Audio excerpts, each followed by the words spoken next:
My wife, 38, and I, 40 male, have been married for 5 years.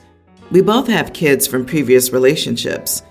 I have 2 boys, tween and pre-tween, and she has 2 kids, 19 female and teen male.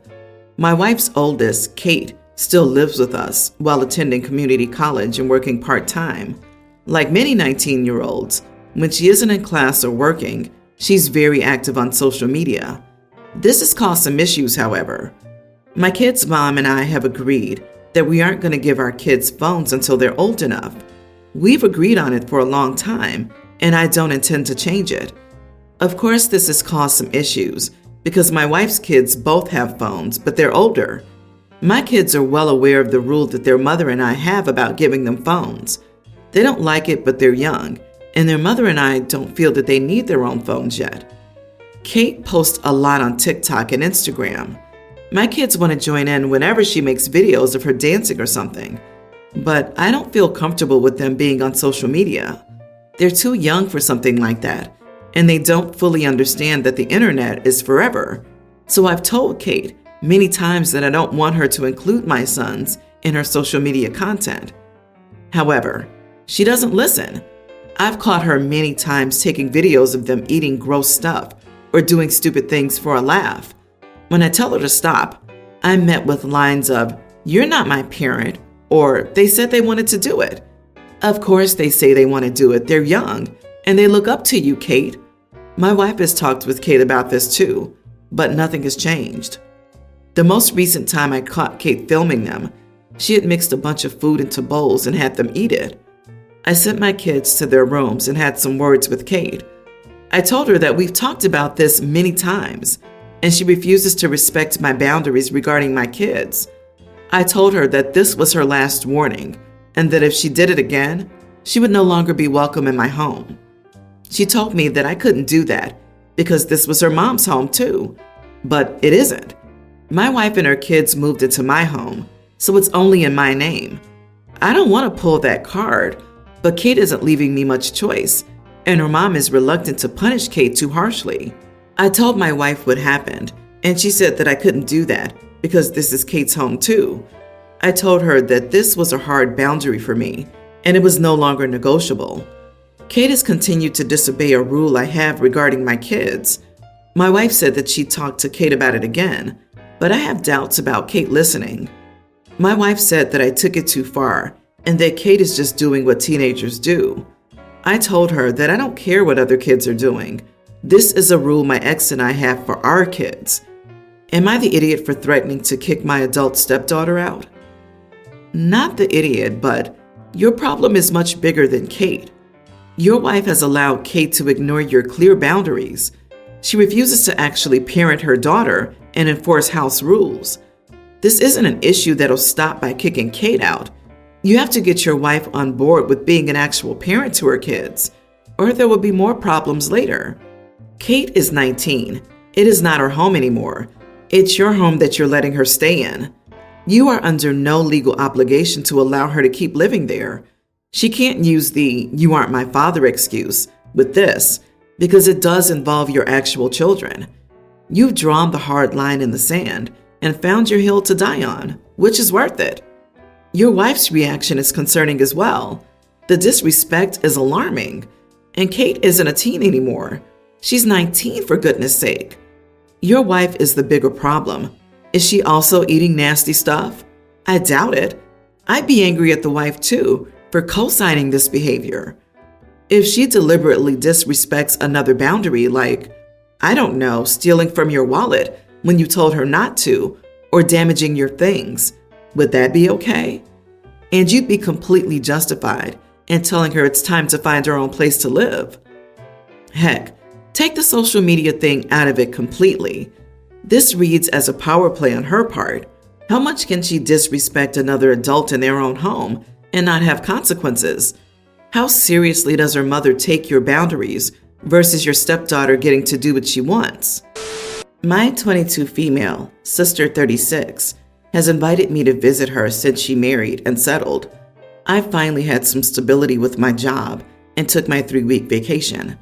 When I got there, I was really tired and just wanted to sleep, But my sister said she needed to get some groceries, and since her husband, 46, is a Muslim and wouldn't want to stay home alone with a stranger woman, I had to go with her.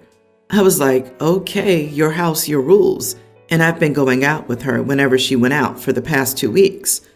The conflict was that I was taking a nap, like I really needed a nap, and my sister woke me up by saying that she needed to pick up my nephew from daycare. I was confused and told her it would take 5 minutes because it's right next door, and she insisted that I go with her. I was cranky from being woken up and yelled at her about what her deal was, and that there was no way this was just about her husband being a Muslim or whatever.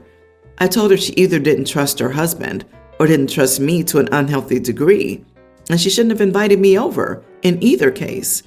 She said to keep my voice down and asked whether I wanted her husband to hear us on purpose, and I told her, don't worry, your husband won't get to hear or see me because I'm going home.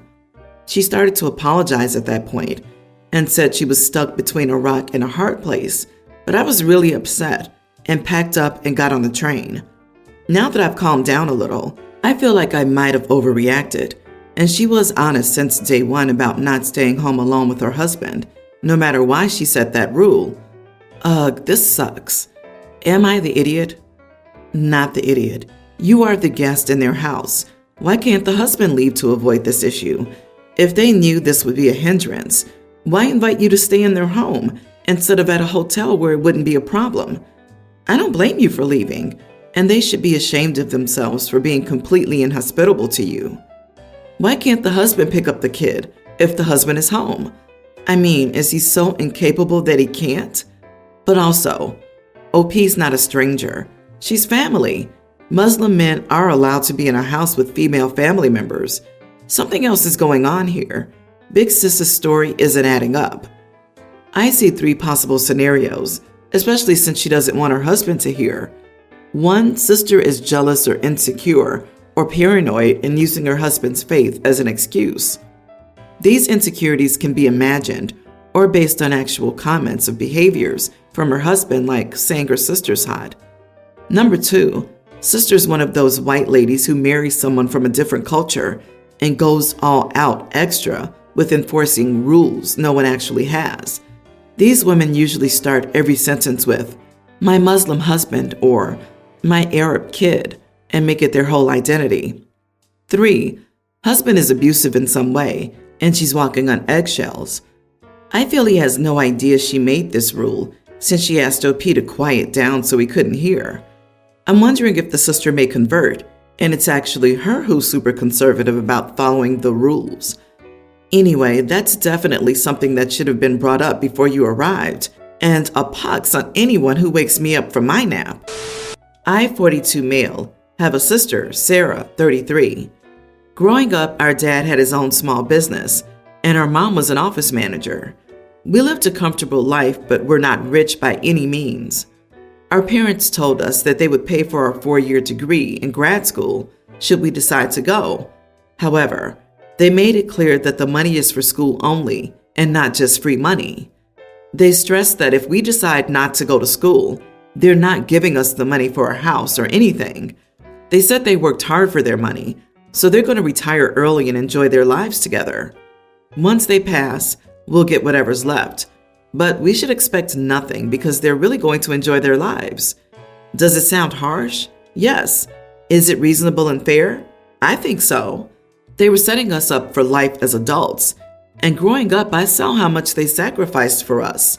They deserve to enjoy the last half of their lives as they see fit. I'm okay with receiving nothing.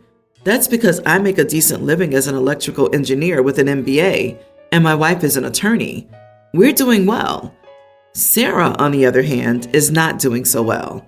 She didn't listen to my parents and decided she wanted to travel after high school and not go to college.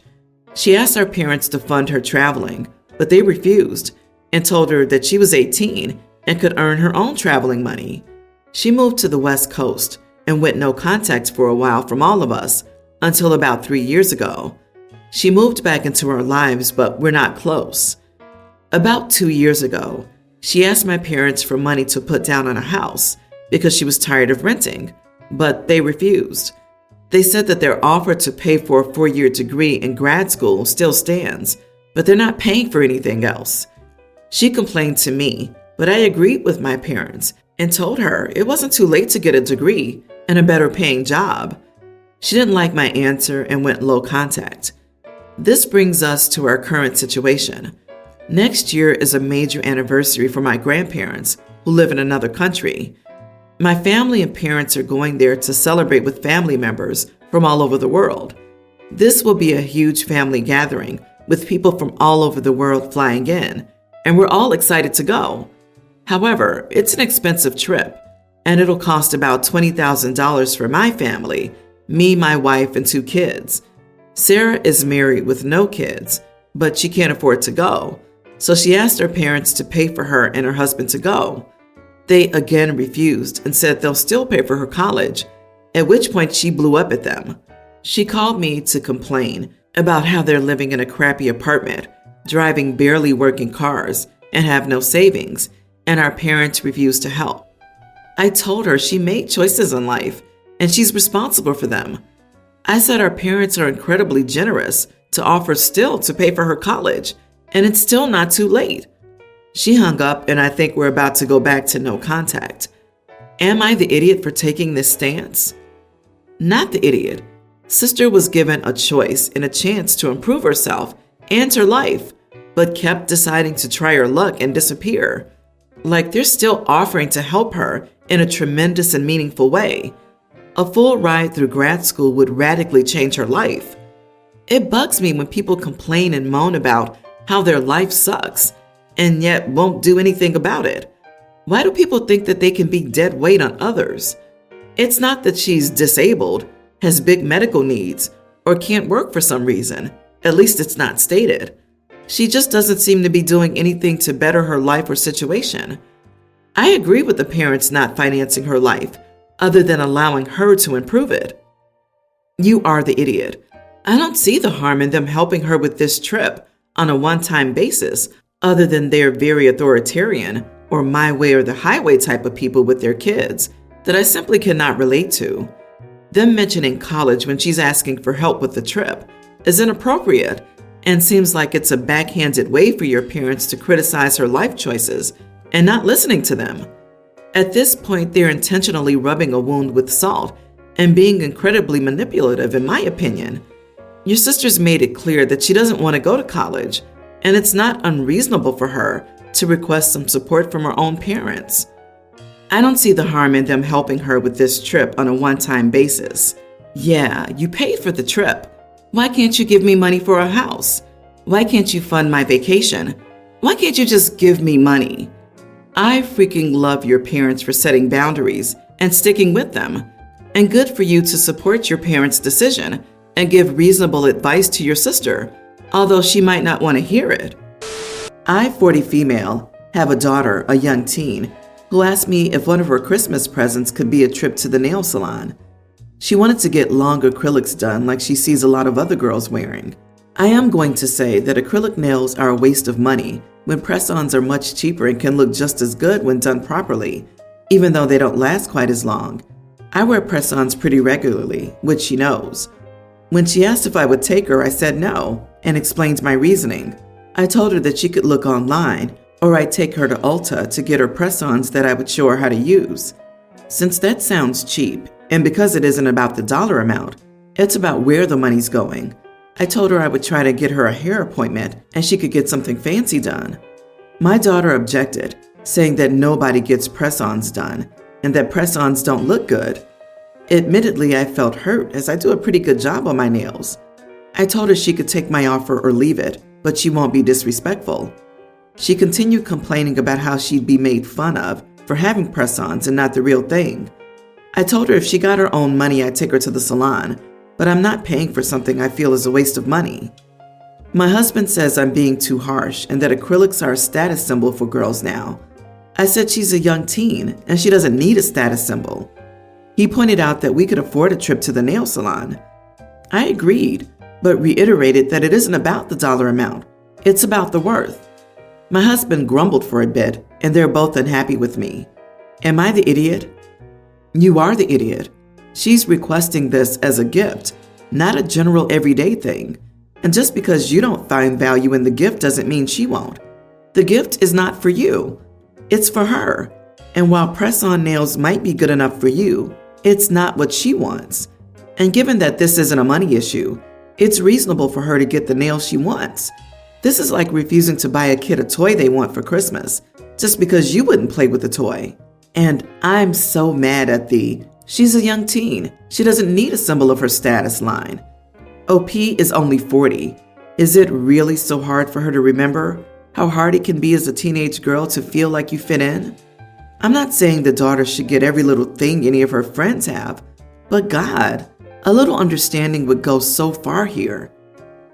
Not the idiot. These are terrible for her real nails and can be a health hazard. I wouldn't do it. I would happily pay for routine manicures, pedicures, etc. All beauty treatments should begin by at least not harming the recipient. It might be a good idea for you both to go together if your budget allows it. That's a tough age, and the opening act of a tough era in most young ladies' lives. It's lovely to have a few no-conflict fun rituals to share with your daughter. I, female 23, have a sister, Julie, 30. I have a camping vacation planned with my stepsister, Eva, 27, and my stepmom, Anne, 52. We're all pretty outdoorsy people and plan to spend most of the vacation on hikes through the woods and mountains and bike rides. I know that's not everyone's idea of relaxing, but that's my type of vacation. The vacation is planned for next year. Now, on to where I could be an idiot. Julie asked us if she could tag along on vacation.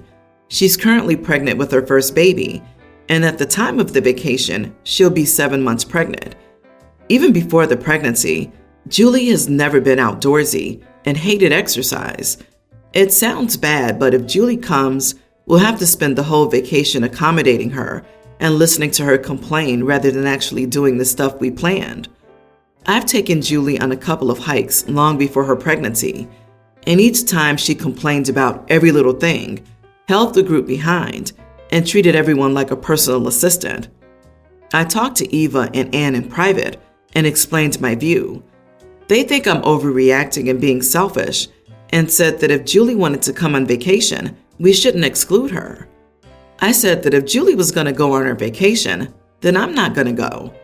They told Julie what I said, and now she's also mad at me and said that I'm being judgmental and that I can't stop her from going on vacation.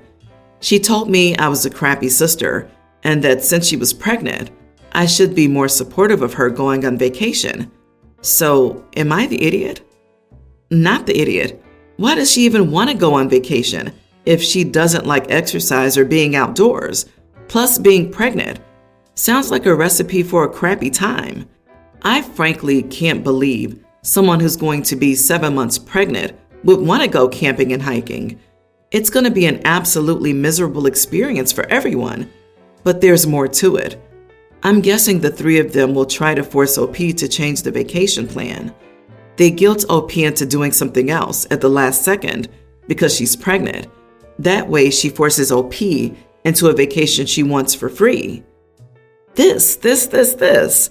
She told me I'm being a crappy sister and that since she's pregnant, I should be more supportive towards her going on vacation. This alone proves your theory. Honestly, let the three of them go so they'll realize why you pulled out. Don't be emotional. Just say it was 3 anyway. And if you drop out and she goes, it's also 3. I wish them a great time, and that's it.